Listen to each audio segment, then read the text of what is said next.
वही जहर है वही जाम है, वही ताज है वही तख्त है, वही जहर है वही जाम है, ये वही खुदा की जमीन है, ये वही बुतों का निजाम है।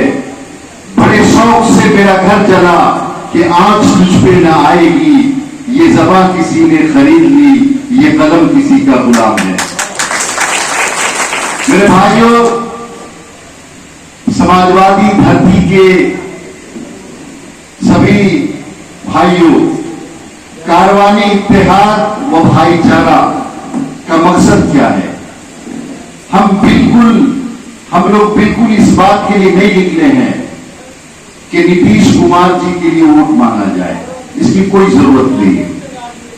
कारवानी इत्तेहाद और भाईचारा का मकसद यह है कि भारतीय जनता पार्टी ने जिस तरह से पार्लियामेंट को हाईजेक कर लिया है, दस्तूरे हिंद की धज्जियां उड़ाई जा रही है, अदालतों का मजाक बनाया जा रहा है और मुल्क के आईन, मुल्क के जितने इंस्टीट्यूशन हैं, कानूनी इदारे हैं, सारे इदारों को जमहूरियत को खत्म करने के लिए इस्तेमाल किया जा रहा है।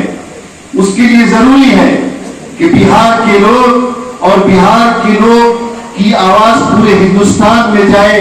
हम आप लोगों से बात करें और नीतीश कुमार की विचारधारा को आगे बढ़ाने की कोशिश करें।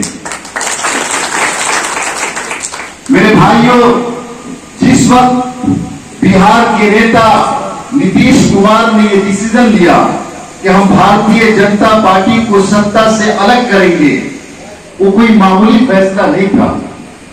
ऐसे वक्त में जब अपोजिशन पार्टियों के नेताओं को सीबीआई बुला रही थी और टॉर्चर कर रही थी, चाहे वो सोनिया गांधी जी हो, चाहे राहुल गांधी जी भी हो, कोई भी अपोजिशन का नेता, सबको सीबीआई, इनकम टैक्स, ईडी वाले बुला के टॉर्चर कर रहे थे।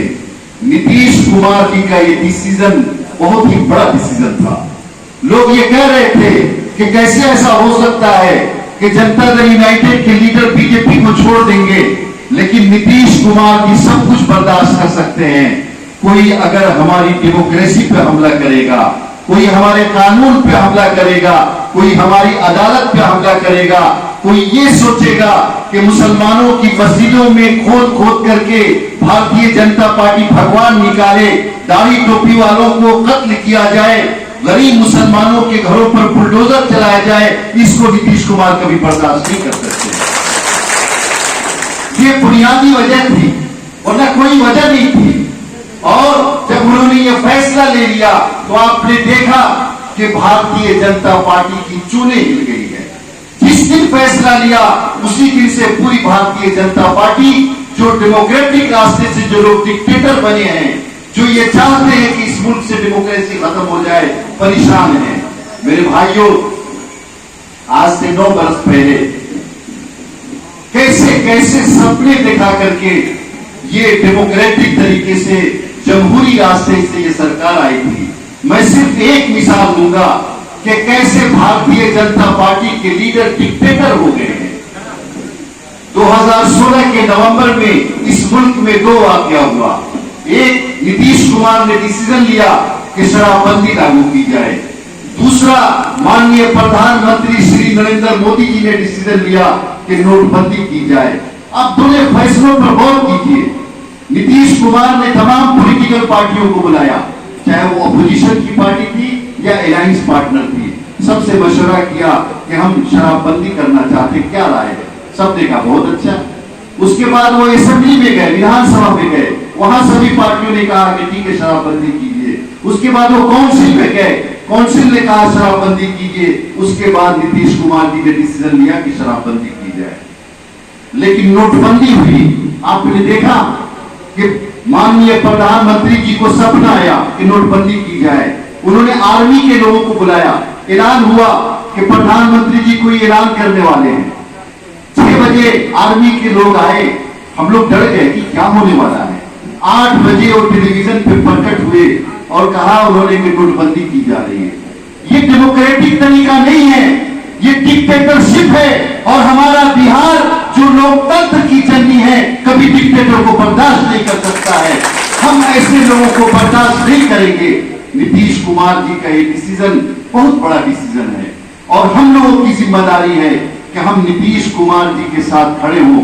बहुत सारी बातें भाई निरंजन मेहता जी ने और सीनियर लीडर नरेंद्र नारायण यादव जी ने बातें बता दी है, मैं उधर नहीं जाना चाहता, लेकिन एक बात कहनी बहुत जरूरी है कि आप चाहते हैं, यहाँ अल्पसंख्यक समाज के बहुत सारे लोग हैं, आप चाहते हैं कि भारतीय जनता पार्टी सरकार में आए, मुझे पता है, और इसके अलावा आप कुछ नहीं चाहते, लेकिन आपके न चाहने के बावजूद भारतीय जनता पार्टी सरकार में आई तो आपकी चाहत और न चाहत का कोई फर्क नहीं पड़ने वाला। अब हम मुसलमानों को बैठ करके सोचना पड़ेगा कि जिस तरह भारतीय जनता पार्टी ने मुसलमानों को आइसोलेट किया है, एक तरफ कर दिया है, हमारे वोटों को गैर मौसर बना दिया है, उसका कोई असर नहीं है। इसका इलाज क्या होगा, क्या किया जाए कि भारतीय जनता पार्टी जो हम मुसलमानों का डर दिखा करके सत्ता हथिया ले रही, उसका इलाज क्या है? मेरे भाइयों, हम लोगों ने कभी संजीदगी से काम नहीं किया। आज पता है सूरत हाल क्या हो गई है। आज पॉलिटिकल पार्टी, आप वो इलेक्शन का वक्त होगा, किसी दाढ़ी टोपी वाले को गाड़ी में बैठाने से डरते हैं कि इनको लेकर के जाएंगे तो ऐसा ना हो कि सारा वोट हमारा हिंदू वोट पोलराइज हो जाए। मधेपुरा में ये मामला नहीं है, सहरसा में नहीं है, कोसी के इलाके में नहीं है, लेकिन और इलाके में चले जाइए, दूसरे प्रदेशों में जाइए तो हालात इतने खराब हो गए हैं कि 10 मुसलमान को देख करके, 10 मुसलमान को दिखा करके 1 लाख हिंदुओं का वोट हासिल किया जाता है कि अगर हमको वोट नहीं दोगे तो ये मुसलमान तुमको अच्छा चला जाएगा। हम लोगों को सोचना पड़ेगा। हम लोगों ने इस मुल्क की डेमोक्रेसी को, पार्लियामेंट को, जमहूरियत को, असेंबली को कभी सीरियस नहीं लिया। हम लोग ये समझने को तैयार नहीं हुए कि भारतीय जनता पार्टी, हिंदू महासभा और इससे पहले जनसंघ जितनी पॉलिटिकल पार्टियां थी, उन पॉलिटिकल पार्टियों का एजेंडा क्या था और किस तरह हम लोगों को आइसोलेट किया गया। मेरे भाइयों, भारतीय जनता पार्टी के लोग मुसलमानों के बारे में, हिंदू समाज में क्या कहते हैं, बहुत अच्छी बात कही, इस पे चिंतन करना पड़ेगा। हम सेकुलर हैं, ये मुल्क हमारा है, दस्तूर भी हमारा है और इस आजादी में सबसे ज्यादा कुर्बानियां भी हमारी हैं, लेकिन इस मुल्क को बचाना, इसकी जमहूरियत को बचाना और खूबसूरत बागीचे को बचाने की जिम्मेदारी भी हमारी है।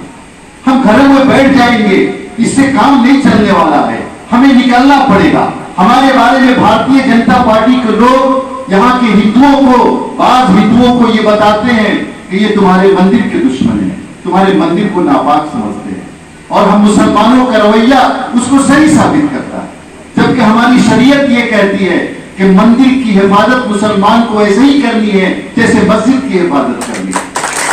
हमारे बारे में ये बताया जाता है कि ये मुसलमान लव जिहाद करता है, हिंदू भाई बहनों, हिंदू भाइयों की बेटी पे इसकी निगाह खराब है, लव जिहाद करके बेटियों को उठा के ले जाता है, ये घर को जला देगा, ये तुम्हारे घरों पे कब्जा कर लेगा, मौका मिलते ही तुमको गांव से भगा देगा।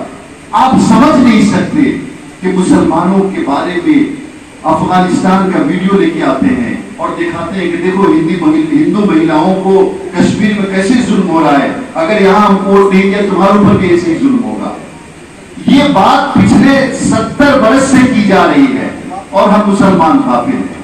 हमको परवाह नहीं है कि हमारे बगल में रहने वाला दलित हमारे बारे में क्या सोच रहा है, हमारे बगल में रहने वाला बैकवर्ड हमारे बारे में क्या सोच रहा है, हमारे बगल में रहने वाला फॉरवर्ड हमारे बारे में क्या सोच रहा है, हमको फिक्र नहीं है।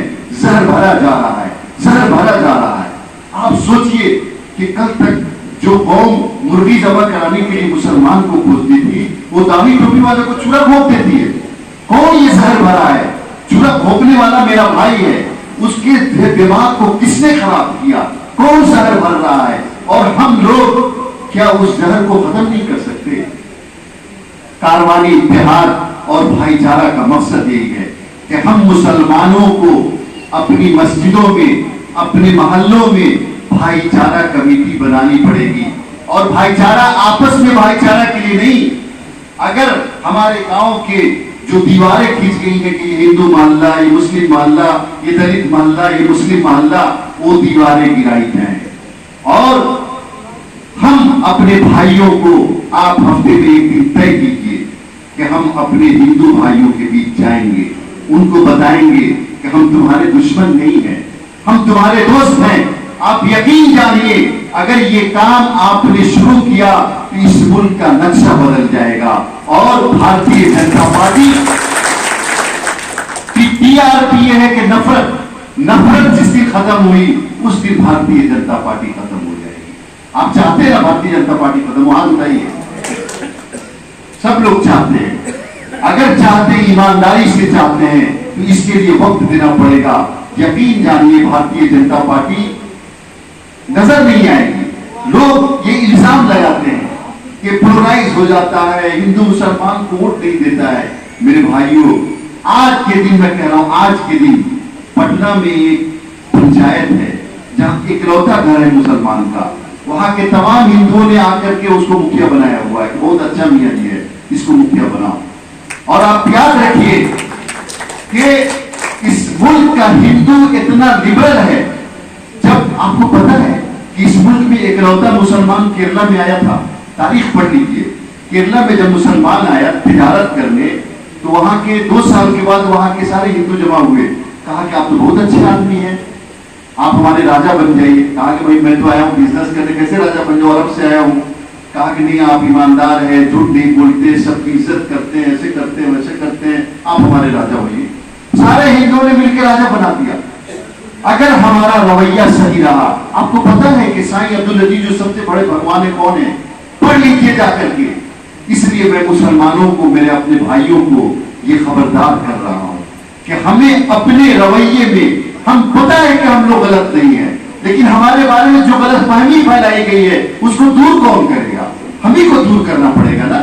हम दूर करें इस बात को और कोशिश करें, कमेटी बनाएं और काम करें। तो सब लोग भाईचारा कमेटी बनाने के लिए तैयार है जाकर के अपने अपने गांव में। तो नेता पॉलिटिकल प्रोग्राम की तरह हाथ उठाया गिरा दिया, हाथ उठा रही है जो लोग कमेटी बनाना चाहते हैं। हम वीडियो बनवा लेते हैं, आज क़यामत के दिन अल्लाह मियां को वीडियो दिखाएंगे, देखिए लोगों ने वादा किया था मुझे। चलिए, बहुत शुक्रिया।